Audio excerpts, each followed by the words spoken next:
Hello दोस्तों Tata mutual fund house अपना एक नया एनएफओ लेकर आया है टाटा बिजनेस साइकिल फंड के नाम से।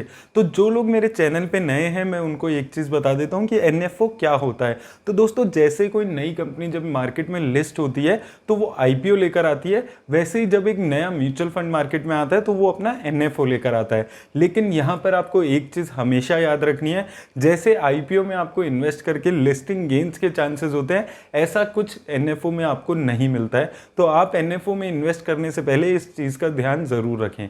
अब दोस्तों बात कर लेते हैं टाटा म्यूचुअल फंड का जो ये नया फंड आया है बिजनेस साइकिल फंड, उसके बारे में। तो ये एक थीमेटिक म्यूचुअल फंड है, यानी कि एक पर्टिकुलर थीम में पैसा लगाएगा। अब ये फंड जो है ये बिजनेस साइकिल के हिसाब से अपना पैसा इन्वेस्ट करेगा। अब आइए दोस्तों इस फंड की इन्वेस्टमेंट स्ट्रेटेजी हम डिटेल में देख लेते हैं और साथ में हम ये भी देख लेते हैं कि क्या आपको इस फंड में इन्वेस्ट करना चाहिए या नहीं। तो दोस्तों सबसे पहले इस फंड की मैं कुछ बेसिक डिटेल्स के बारे में आपको बताऊं तो इसका एनएफओ 16 जुलाई से ओपन हो चुका है सब्सक्रिप्शन के लिए और 30 जुलाई तक ये ओपन रहने वाला है। और अगर हम इसकी इन्वेस्टमेंट ऑब्जेक्टिव की बात करते हैं तो ये फंड जो है ये अलग अलग बिजनेस साइकिल के हिसाब से सेक्टर और स्टॉक एलोकेशन अपनी करने वाला है और उसके हिसाब से ये लॉन्ग टर्म में आपको कैपिटल एप्रिसिएशन करके देने वाला है। और ये फंड एक ओपन एंडेड स्कीम है। ओपन एंडेड स्कीम का मतलब दोस्तों ये हो जाता है कि ये एनएफओ पीरियड क्लोज होने के बाद भी आप इस फंड में इन्वेस्ट कर सकते हैं। ऐसा नहीं है कि अगर आप इस एनएफओ पीरियड में इन्वेस्ट नहीं कर पाए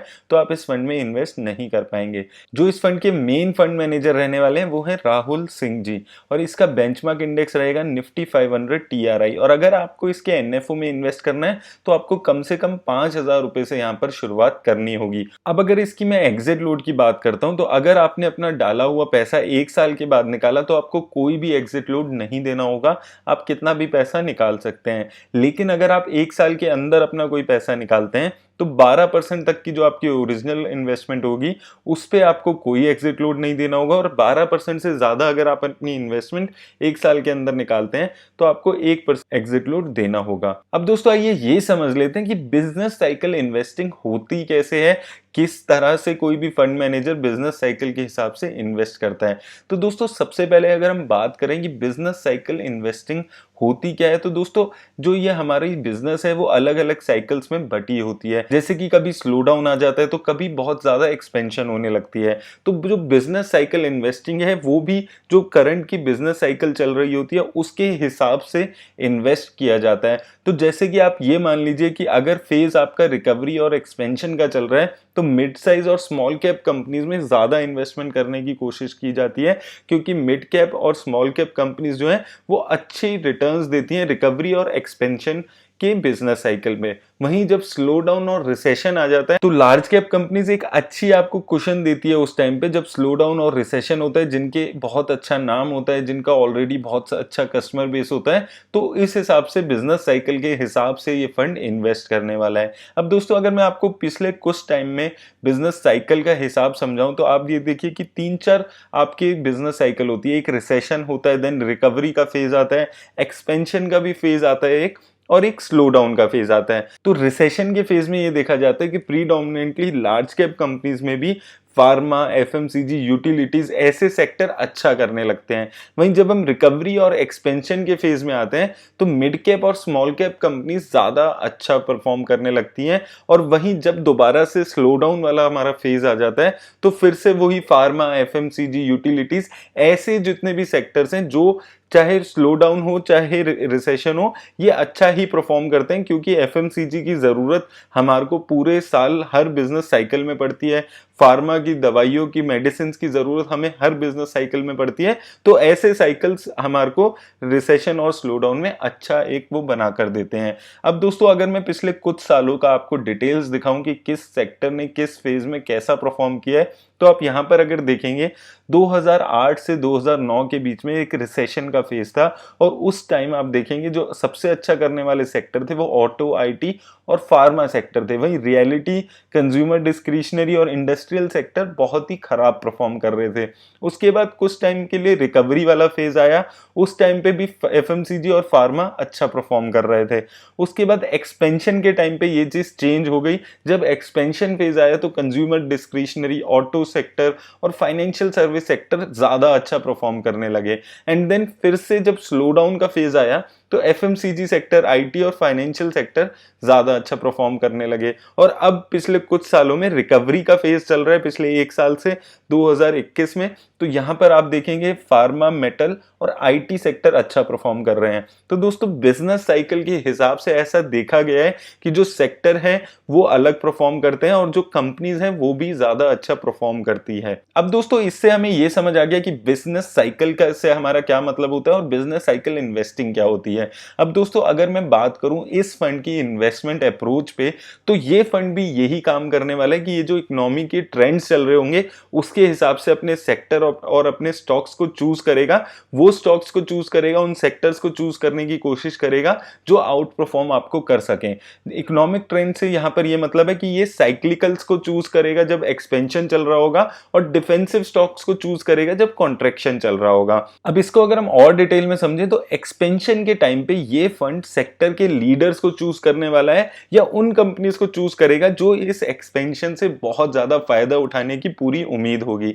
और कॉन्ट्रैक्शन के टाइम पे ये फंड उन कंपनीज को चूज करेगा जो एक अच्छा कुशन देगी, यानी कि लार्ज कैप कंपनीज जो होती हैं वो अच्छा एक आपको कुशन देती हैं। तो कॉन्ट्रैक्शन के टाइम पे ये कोशिश करेगा लार्ज कैप कंपनीज को अपने पोर्टफोलियो में ऐड करने की, और एक्सपेंशन के टाइम में मिड कैप और स्मॉल कैप टाइप कंपनीज जिनमें अभी बहुत ज्यादा उम्मीद है कि बहुत ज्यादा अच्छी ग्रोथ होगी उनको चूज करने की यहाँ पर कोशिश करेगा। और स्टॉक सिलेक्शन के लिए ये उसकी मार्केट कैप को देखने वाला है, मैनेजमेंट के पास्ट रिकॉर्ड्स को चेक करने वाला है और इस चीज का भी ख्याल रखने वाला है कि वो स्टॉक जो करंट बिजनेस साइकिल चल रही होगी उससे कितना ज्यादा लीवरेज उठाने वाला है। अब दोस्तों अगर हम यहाँ पर बात करते हैं कि ये फंड की कैरेक्टरिस्टिक कैसे रहने वाले हैं, तो ये चीज वो उसी चीज की समरी है जो हमने पहले डिस्कस किया है कि ये पोर्टफोलियो साइज जो अपना रखेगा वो भी डिपेंड करेगा कि उस टाइम बिजनेस साइकिल कैसी चल रही है, स्लो डाउन है, एक्सपेंशन है, ग्रोथ है।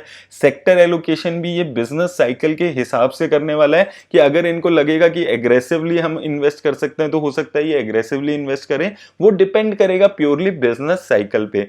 पोर्टफोलियो का जो इसका टर्नओवर रहने वाला है वो भी टोटली डिपेंड करेगा बिजनेस साइकिल कैसी है, क्योंकि दोस्तों अब पिछले कुछ सालों में ये देखा गया है कि जो बिजनेस साइकिल है वो रैपिडली चेंज हो रही है। 2-3 सालों में बिजनेस साइकिल चेंज हो रही है। तो अगर आने वाले टाइम में भी ऐसा ही होता है कि बिजनेस साइकिल रैपिडली चेंज होती है तो इस फंड का जो पोर्टफोलियो टर्नओवर है वो भी ज्यादा रहने वाला है। लेकिन अगर एक पर्टिकुलर बिजनेस साइकिल लंबे टाइम तक चलती है, जैसे आप मान लीजिए एक्सपेंशन जो अभी का करंट चल रहा है वो और लंबे टाइम तक चलता है, तो इस फंड का टर्नओवर रेशियो कम रहने वाला है। वहीं अगर हम मार्केट कैप की बात करते हैं तो ये फंड के ऊपर कोई रिस्ट्रिक्शन नहीं है कि ये लार्ज कैप, मिड कैप और स्मॉल कैप कंपनीज में कितना भी पैसा इन्वेस्ट कर सकता है। तो आप यहाँ पर ये समझ सकते हैं कि जैसे एक फ्लेक्सी कैप फंड के पास एक फ्लेक्सिबिलिटी होती है कि वो किसी भी मार्केट कैप की कंपनी में कितना भी पैसा इन्वेस्ट कर सकता है, वो ही फ्लेक्सिबिलिटी इस फंड के पास भी रहती है।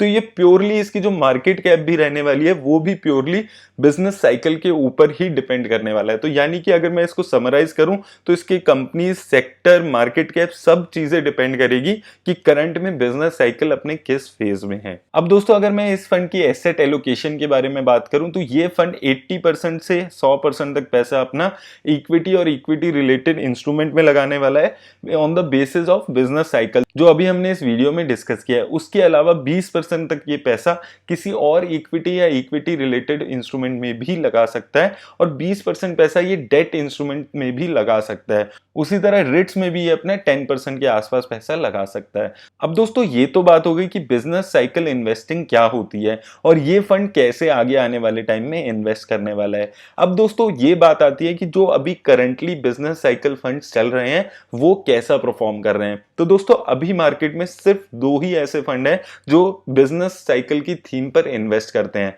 तो मैं अगर उन फंड्स की आपको यहाँ पर रिटर्न पे बात करूं तो यहाँ पर 2 फंड्स आपके पास अवेलेबल हैं। एक कंपैरेटिवली नया है, अभी 6 महीने पहले ही आया है, आईसीआईसी प्रूडेंशियल का बिजनेस साइकिल फंड। इस फंड की अगर हम रिटर्न देखते हैं तो 6 महीने में इसने 39% के आसपास की एनुअलाइज्ड रिटर्न आपको बनाकर दी है। वहीं एक फंड है एल&टी बिजनेस साइकिल फंड, ये कंपैरेटिवली पुराना फंड है, ये 6-7 साल पुराना फंड है। अगर इस फंड का हम रिटर्न देखते हैं 5 सालों में तो 12% तक का रिटर्न है। अब दोस्तों बात आती है कि किस टाइप के इन्वेस्टर्स को इस फंड में इन्वेस्ट करना चाहिए। तो दोस्तों यहाँ पर आपको एक चीज याद रखनी है कि ये एक थीमेटिक फंड है। तो थीमेटिक फंड जो होते हैं उसमें अगर आप इन्वेस्ट करने के बारे में सोचते हैं तो आपका जो रिस्क प्रोफाइल है वो वेरी हाई रिस्क होना चाहिए। और दूसरी बात दोस्तों कि एनएफओ में जब आप इन्वेस्ट करते हैं तो आपको एक चीज यहाँ पर याद रखनी है हमेशा कि आपको नहीं पता कि ये फंड किस कंपनी में किस सेक्टर में इन्वेस्ट करने वाला है। इसका पास्ट परफॉर्मेंस भी हमारे पास अवेलेबल नहीं है। इसकी इन्वेस्टिंग स्ट्रेटेजी हमें पता है लेकिन वो किस हिसाब से उस इन्वेस्टमेंट स्ट्रेटेजी को अप्लाई कर पाएगा